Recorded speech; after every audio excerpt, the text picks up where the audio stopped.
The message came out of nowhere. Kate Middleton's phone buzzed on her desk, breaking the heavy silence of the grand room. She reached for it, expecting yet another invitation or mundane update. Instead, it was from Lily, an old friend she hadn't spoken to in years. 3 words lit up the screen. "I need you." For a moment, Kate froze. Memories she had carefully tucked away began to stir. Late-night talks, endless laughter, and shared dreams with Lily, the one person who had known her before she became a duchess. A pang of guilt and longing hit her like a wave. Her gaze shifted to the bay window. Outside, the streets of London glistened under the glow of streetlights bouncing off the rain-slicked cobblestones. She glanced back at her desk, cluttered with invitations to glamorous events, each one more extravagant than the last. None of them held meaning. Without hesitation, she typed a single word: "Where?" Hours later, Kate was behind the wheel, navigating the winding countryside roads under the pale glow of the moon. A weight sat heavy on her chest. Who was she now? A mother, a duchess, a symbol.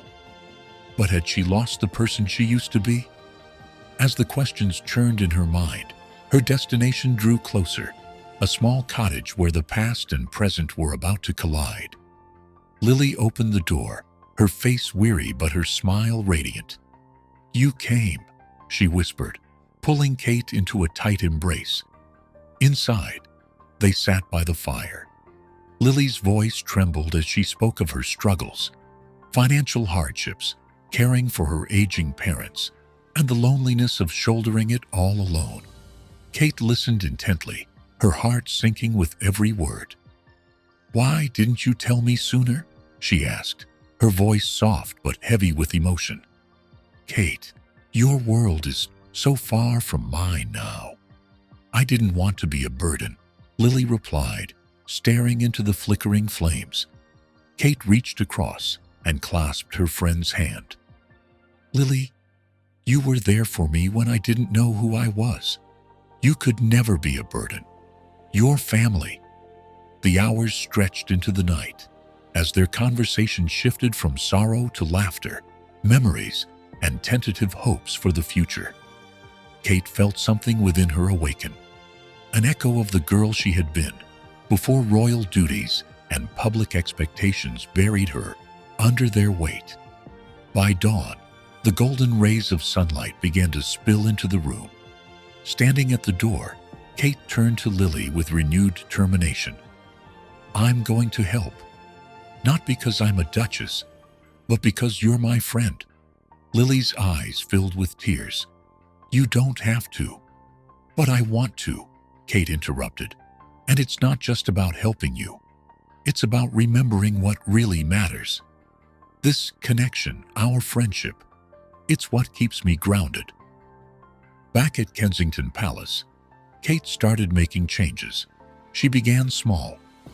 Quiet visits to community centers, anonymous donations to families in need, and reconnecting with people from her past who had shaped her.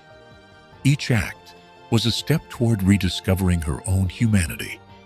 The media eventually caught on, but for the first time, Kate didn't care about the headlines. She wasn't doing this for the cameras or accolades. She was doing it for those who had been overlooked, for herself, and for the girl she used to be. Months later, Kate stood before a small group at a charity event. Her voice carried the weight of her journey as she spoke. "We're told we have to choose between the roles life gives us and the people we truly are. But the truth is, we can be both. We can be strong and vulnerable, regal and real. And when we find that balance, we don't just discover ourselves, we inspire others to do the same."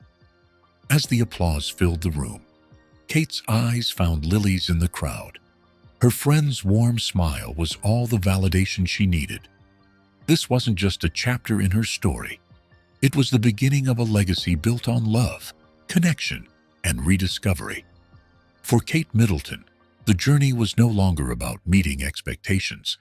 It was about writing her own story, one act of kindness at a time.